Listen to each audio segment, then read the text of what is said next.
Chapter 1 Episode 13. After the exam, immediately after Ryoma had finished firing at 5 targets out of the observers, only Illyria was excited, while the remaining 4 had been rendered speechless by Ryoma's skills. That's amazing. Isn't it, father?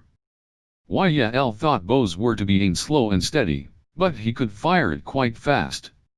Sabas and Rainbok hurriedly corrected Illyria's words. No, my lady. That is a result of Master Ryoma's ability, and not something a normal bowman can do. Although I'm sure anyone with a bow could move that fast if they weren't aiming. Elia, you mustn't use Ryoma as a yardstick to measure basic skill.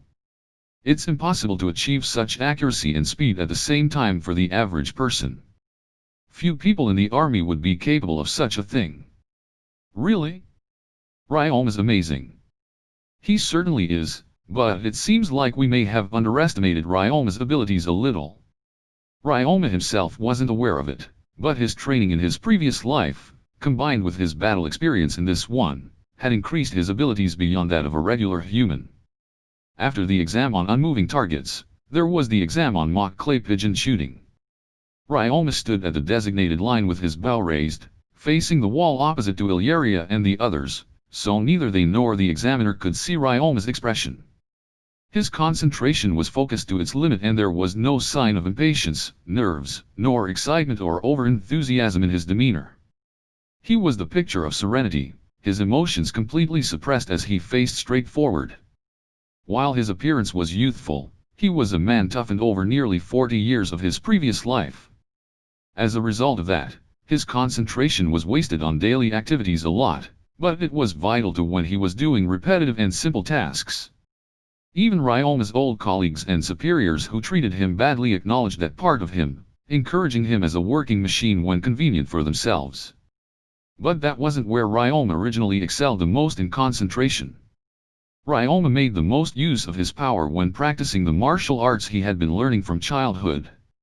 He repeated the same forms every day, letting the techniques seep into his body, until he was able to move so naturally and flowingly it was like breathing for him. His body could already move the way he wanted, and with his mind free, he could get the most out of his techniques. That was Ryoma's true power, and the talent he had in his past life. Forced to blend into his surroundings and suppress himself, he was unable to use the power and techniques he had developed, or others would fear him. The laws and common sense of Earth no longer applied to Ryoma here, in this other world. Now that he had been freed from the shackles of his past life, there was nothing to hold back Ryoma's power. The examiner blew the whistle and a target flew out of the right pillar. Ryoma fired an arrow at the target's trajectory and dropped it to the ground. When the next target came out of the left pillar, Ryoma fired another arrow that struck it to the ground. Though there was variation in which direction they were coming from, his task was all the same. Using his long years of training, he saw through the trajectory of the flying targets and simply kept firing arrows. Rinse and repeat. Gradually, the trajectory of the target changed speeds and intervals, increasing the difficulty. But Ryoma adapted to that. When multiple targets came flying out at once, he would first release one shot and grab another arrow and fire the next with rapid speed, just before it disappeared through the other side. The final shot was 4 simultaneous targets, at which Ryoma released all 4 arrows held between his fingers at once, striking all the targets accurately in a single breath, signaling the end of the exam. Ryoma sighed, "Phew. Earth needle." Just as I finished the exam and lowered my bow, a knife came flying from behind me. Reflexively, I caught it between my fingers and threw it back at the examiner. TCH. In the time the man took to deflect it, I threw away my bow and used earth needle.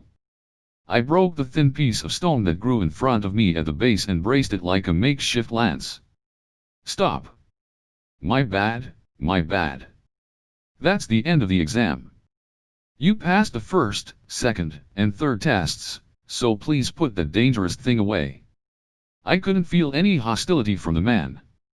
It seemed like the knife thrown just now was part of the test. With my guard still up, I destroyed the makeshift lance with break rock. Sorry. The knife just now was meant to be a warning I use against all bow examines.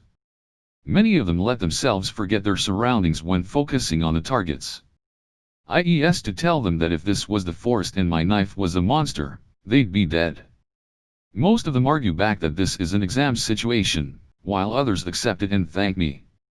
Some barely manage to evade it, but this is the first time I've been counterattacked by someone your age. I have no complaints about your bow skills, and won't place any limits on you. Feel free to take whatever jobs are available at your rank. Looking closely at the fallen knife, I could see its point was rounded with no edge at all. It really was part of the test, or rather, just this man's interference, so I lowered my guard and thanked him. Thank you very much. No probs. I look forward to your growth. Don't push yourself too hard, though. I'm Wergen, Guildmaster of the Adventurers Guild in Gurnall. Nice to meet you. This man was the Guildmaster. It's nice to meet you. So, you were the Guildmaster. Huh? Well, duh. The man shot a sidelong glance at the 5 people accompanying me. I don't know what the reason is, but I can't leave someone accompanied by the Duke's people to anyone else. I see that made sense. I see your point. No, really, why is the whole of the Duke's family with you? I ran into Lord Reinhardt by coincidence while I was hunting in the forest, and 2 weeks later I ended up being invited to travel with them.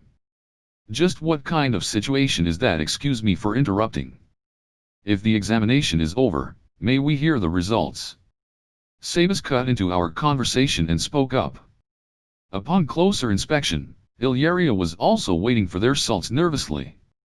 Pardon the delay.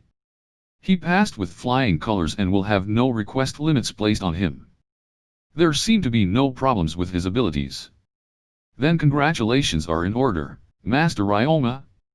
Congratulations, Ryoma. Illyria came running over and took my arm, making me dance in circles. She sure expressed her happiness with her entire being. I couldn't help but feel happy too. My lady, please let go of Master Ryoma. There are still procedures he needs to complete. Oh. That's right, he does. Thank you very much, Sabas. After that, I was led to a separate room, or rather, the Guildmaster's own office, to complete my registration into the Adventurers Guild. Now, Ryoma. Like I said before, the fact you won't be limited will be recorded on this guild card. With this, you'll be able to accept jobs of the same rank as yourself. But I'd like you to take due care nonetheless. Yes, I'll do my best. Ability-wise, you would have been fine to start from rank, but going overboard from the start may mean the others will antagonize you.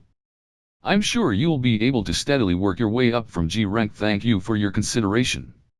When I tried to bow my head, Wergen stopped me with a shake of his hand. Ah, stop that. You don't have to use such polite words with me. It's too bothersome. So anyway, who did you learn archery from? An elf. My grandfather. He was a dwarf, not an elf. A dwarf? It's rare to find a both-wielding dwarf, but as a species they are very dexterous.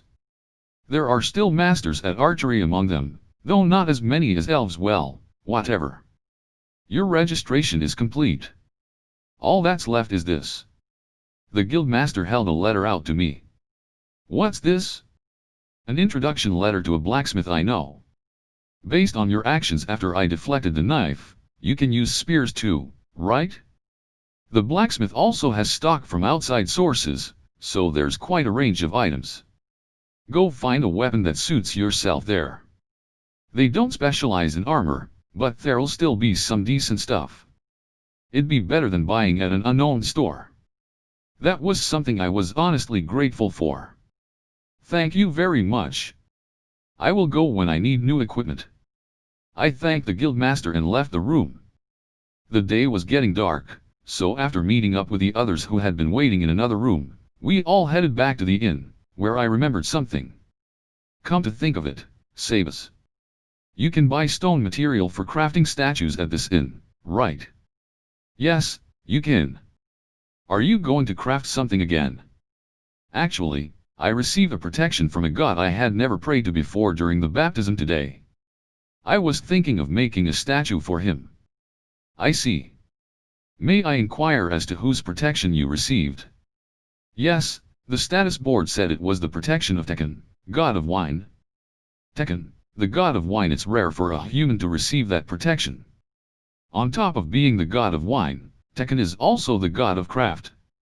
He's generally the god that the dwarves worship. Does that ring any bells? My grandfather who took me in was a dwarf. And I did a little blacksmithing to help my grandfather as well. It was an excuse I had agreed on with Gain and the other gods, which Sabus seemed to accept.